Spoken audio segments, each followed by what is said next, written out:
Greetings, here we are over the white city of Ashgabat. As you can see, the buildings are all made of white marble. It's a city of about 1 million people, and the cars are white as well, the lampposts are white. And what do you do when you're standing near the city of Ashgabat? You do the Kangarena!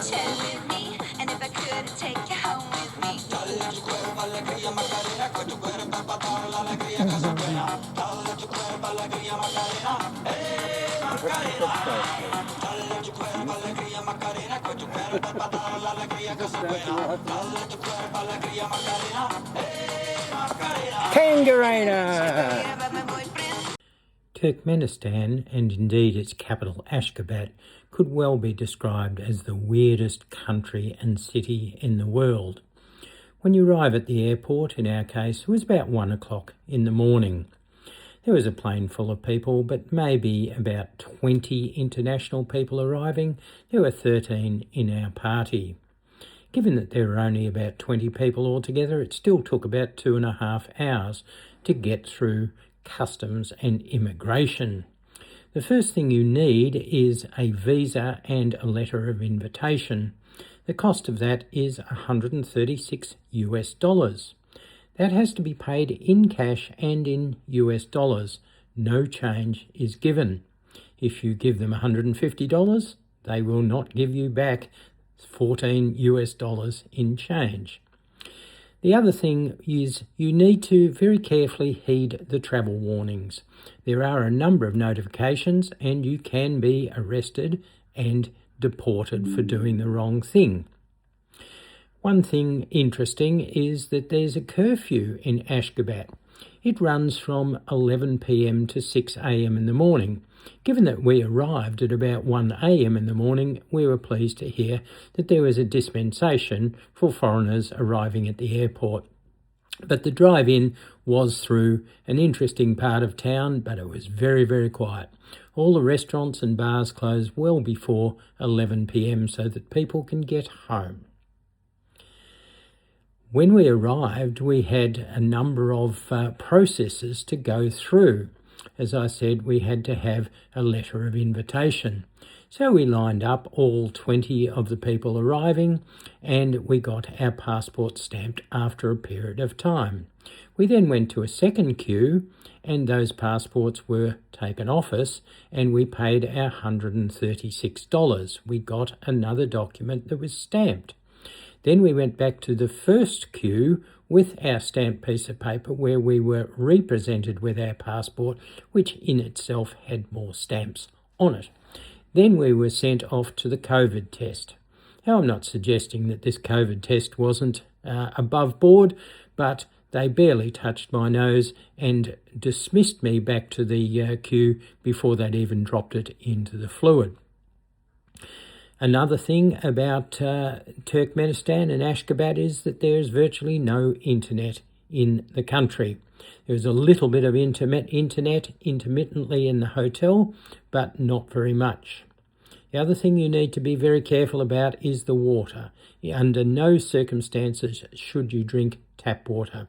Even for brushing your teeth, make sure that you use bottled water. Photography also is a bit of a problem. Don't take pictures of leaders, military or police, government buildings, and so on. So make sure you know what you're doing. You can get arrested and deported. So this is the Independence Monument or Independence Building, and some believe it's in the shape of a toilet plunger. This is Gorogly. He's the folk hero of Turkmenistan. And an absolute warrior, apparently. There he is there. And he is next to the big monument.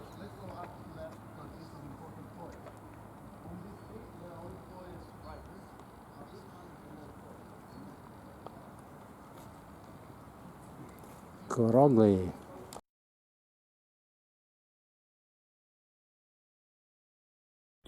Another piece of quirkiness is the Ashgabat indoor Ferris wheel. It's actually the largest indoor Ferris wheel in the world, and it holds the Guinness Book of Records to prove it. It was opened in 2012, and the wheel height itself is 47.6 metres inside a 57-metre glass and steel sphere. Apparently there are very few crowds inside there, which means access to the wheel is very quick and easy, and it usually only takes about 20 minutes to go in, take the ride and back out again.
The Turkmenbasi Rui Mosque, also known as the Gypjak Mosque, was completed in 2004. It is surrounded by a massive gold dome, and it's actually the largest single dome mosque in the world, capable of holding 10,000 worshippers. Around it are 4 91-metre minarets.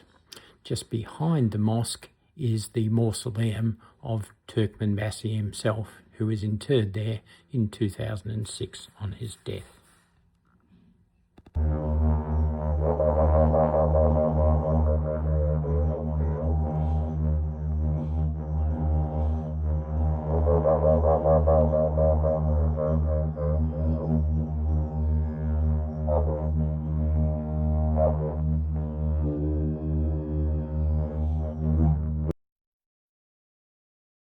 А еще наши лошади, они вошли в книгу рекордов Гиннесса, как самая выносливая порода.